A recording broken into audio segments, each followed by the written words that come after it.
काहे नहीं कायम रहेंगे, हमारे पास जो संपत्ति है हम नहीं कायम रहेंगे।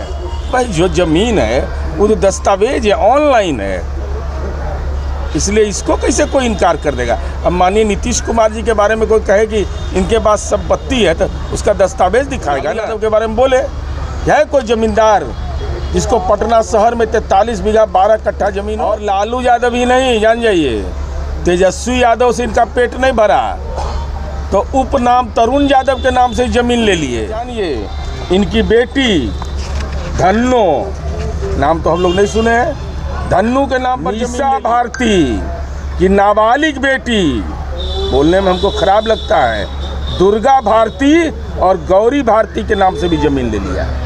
आप देखना शुरू कर चुके हैं झाझा डिजिटल न्यूज़। देखिए इस वक्त हम जदयू कार्यालय में उपस्थित हूँ और आज नीरज कुमार, आज फिर आपको देखने को मिल रहा है, खबरों के माध्यम से दिखाने का प्रयास करूंगा कि करोड़ों रुपए का घोटाले का भ्रष्टाचार का आरोप लगा है लालू प्रसाद यादव के परिवार के ऊपर।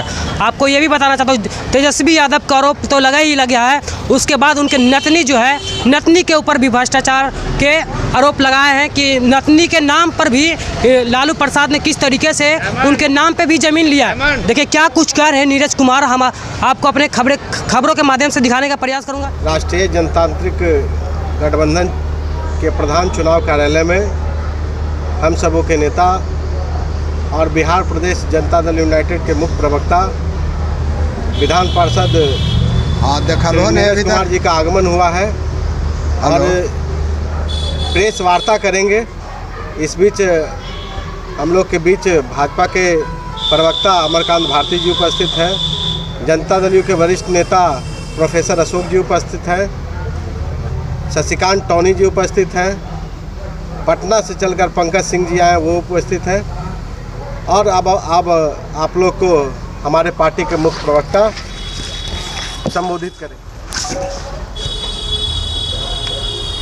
राष्ट्रीय जनतांत्रिक गठबंधन के प्रधान कार्यालय में राष्ट्रीय जनतांत्रिक गठबंधन के जनता दल यू के उम्मीदवार आदरणीय कौशलेंद्र जी के पक्ष में चुनावी अभियान का बिगुल बज चुका है। 5वें चरण का चुनाव है और निश्चित रूप से बिहार जैसे राज्य में जहां माननीय मुख्यमंत्री नीतीश कुमार जी के नेतृत्व में सातवां चरण का चुनाव माननीय मुख्यमंत्री नीतीश कुमार जी के नेतृत्व में जो बिहार में विकास की पटकथा लिखी गई है और आदरणीय नरेंद्र मोदी जी की जोड़ी और जो हमारे गठबंधन के घटक दल के सम्मानित नेतागण हैं, तो उनका संयुक्त जो अभियान चल रहा है उससे विपक्ष हताशा में है, बेचैनी में है, तड़प रहा है। अब माननीय लालू प्रसाद जी को संविधान खतरा में लग रहा है। अरे संविधान तो डॉक्टर भीमराव अंबेडकर ने बनाया, उसी संविधान ने लालू जी आपको आज सजा याफ्ता घोषित कर दिया। आप सजा याफ्ता हुए न्यायपालिका के द्वारा। आपके बेटा तेजस्वी यादव धारा 420 के आरोपी हुए और माननीय लालू प्रसाद जी आप संविधान पर खतरे की बात करते हैं। तो आपके लिए यह पिछड़ा वर्ग, दलित और अति पिछड़ा वर्ग के लिए एक संदेश है, अल्पसंख्यक समुदाय के लिए, कि लालू प्रसाद यादव बिहार के 9 जमींदार हैं। लालू प्रसाद के पास आज उनके परिवार के पास केवल पटना शहर में 43 बीघा 12 कट्ठा ज़मीन है। 486 करोड़ की संपत्ति वर्तमान क्रय विक्रय मूल्य में अगर रखिएगा तो लालू यादव आपको अपनी संपत्ति का खतरा लग रहा है। अगर एनडीए में हमारी सरकार बनना तय है तो 2024 का जो लोकसभा चुनाव परिणाम आने के बाद लालू प्रसाद जी का नौकरी के नाम पर जो संपत्ति उन्होंने अर्जित किया है उस संपत्ति को अधिग्रहित करेंगे और अधिग्रहित करके वहाँ अनाथालय बनाएंगे, दिव्यांग लोगों के लिए वहाँ पर रहने का आश्रम बनाएंगे, वृद्धावस्था आश्रम बनाएंगे। और लालू प्रसाद और तेजस्वी यादव को यह बताना चाहिए कि 43 बीघा 12 कट्ठा ज़मीन कहाँ से आया।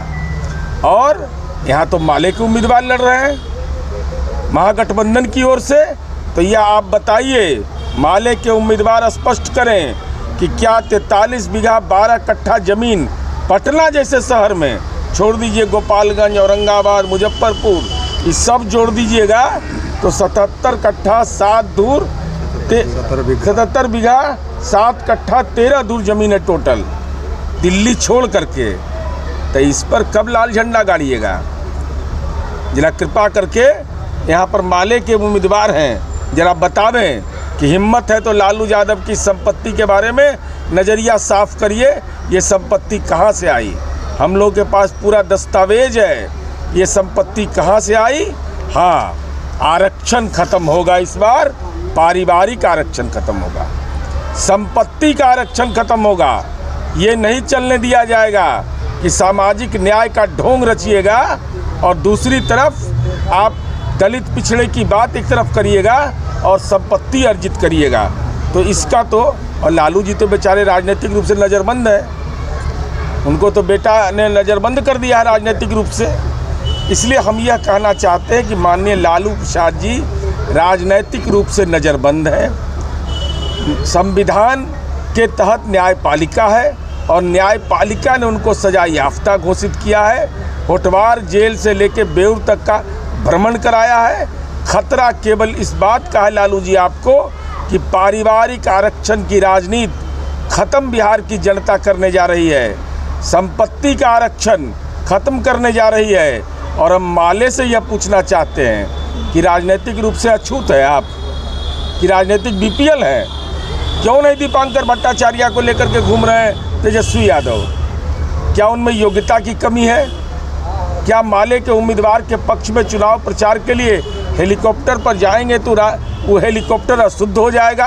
यह माले को स्पष्ट करना चाहिए। और साथ ही साथ हम यह जानना चाहते हैं माले के उम्मीदवार से कि जो माले के समर्थक लालू जी के राज में 118 नरसंहार हुआ था और 118 नरसंहार में माले के कार्यकर्ता मारे गए थे, जो दलित थे, अति पिछड़ा थे, किसके शासनकाल में मारे गए थे? जो गरीब तबके के लोग थे उनका नरसंहार हुआ था। तो जो नरसंहार करवाने वाला था आज उसके साथ खड़े हैं और संविधान में खतरे की बात कर रहे हैं, लोकतंत्र पर खतरे की बात कर रहे हैं। कितना सीट आएगा इस बार? हमको तो आदत लगा हुआ है जीतने का था भाई। नालंदा का क्या हाल है, 2009 से हम जीतते रहे।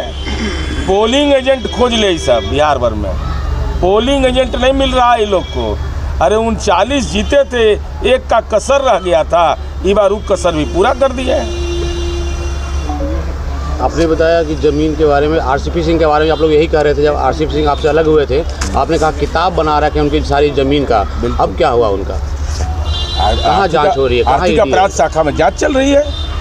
वो तो बीजेपी में जाके आराम से नहीं, यह नज़रिया आपका भ्रष्टाचार के मामले में नीतीश कुमार जी का, आदरणीय नरेंद्र मोदी जी का जीरो टॉलरेंस का नीति है। हम दल नहीं पहचानते, व्यक्ति नहीं पहचानते, जाति नहीं पहचानते, धर्म नहीं पहचानते।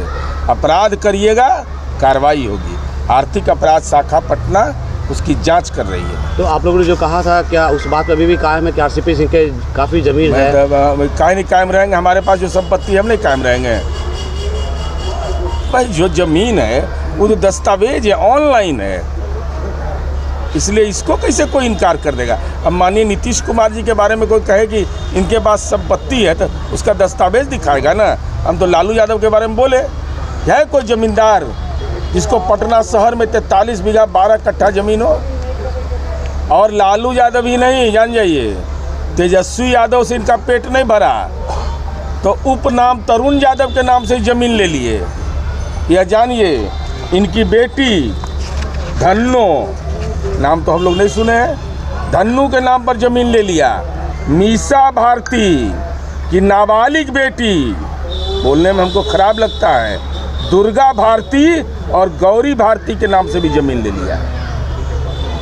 मैंने ज़मीन का बीमारी पकड़े हुए इसको। तो इनका ज़मीन तो जब्त करेंगे, ज़मीन जब्त करके। और नौकरी के सवाल पर हम जानना चाहते हैं माननीय लालू तेजस्वी यादव से, और माननीय यहाँ के माले के उम्मीदवार, ये भी आजकल पूरा भाषण देते हैं नौकरी पर। तो हम जानना चाहते हैं क्या यह सही है कि लालू यादव के बड़े भाई मंगरू यादव थे उनके पुत्र रमाशंकर यादव के पोते और पुत्र को रेलवे में नौकरी दिया तो फुलवरिया में 4 कट्ठा ज़मीन लिखवा लिया, 4 कट्ठा 8 दूर ज़मीन लिखवा लिया। और उसी परिवार के मंगरू यादव की पुत्रवधू गुंजन यादव को नीतीश कुमार जी के राज में कार्यपालक सहायक की नौकरी लगी, न ज़मीन लिखवाया गया और न उनसे कोई लेन देन किया गया। यही कारण था गठबंधन टूटने का ना। इन नौकरी के नाम पर ये लोग ज़मीन लिखवाना चाहता था, पदस्थापन के नाम पर। नीतीश कुमार जी को जानकारी मिली, कहे कि जाइए आप एक्स्ट्रा प्लेयर हैं, एक्स्ट्रा प्लेयर रहिए। अब माले कह रहे हैं कि ज़बरदस्ती कमल पकड़ा दिया गया रोड शो में नीतीश कुमार को। नीतीश कुमार काफ़ी उदास। नीतीश कुमार जी लड़ते हैं तो दिल से लड़ते हैं, और नीतीश कुमार जी के बिना हाड़ में हल्दी न है। उदाहरण है बिहार का। नीतीश कुमार जी वह शख्सियत है जो विकास किए हैं, क्लाइमेट लीडर कहलाए हैं। लालू यादव को और पूरे महागठबंधन के घटक दल को किसी को गौरव प्राप्त हुआ है? संयुक्त राष्ट्र संघ ने जिनको क्लाइमेट लीडर कहा है, ये लोग क्या बोलेगा? अरे जो अपने कार्यकर्ताओं के खून करने वाली राजनीतिक जमात के साथ गठबंधन कर ले, जो कार्यकर्ता का नहीं होगा वो नालंदा का हो जाएगा।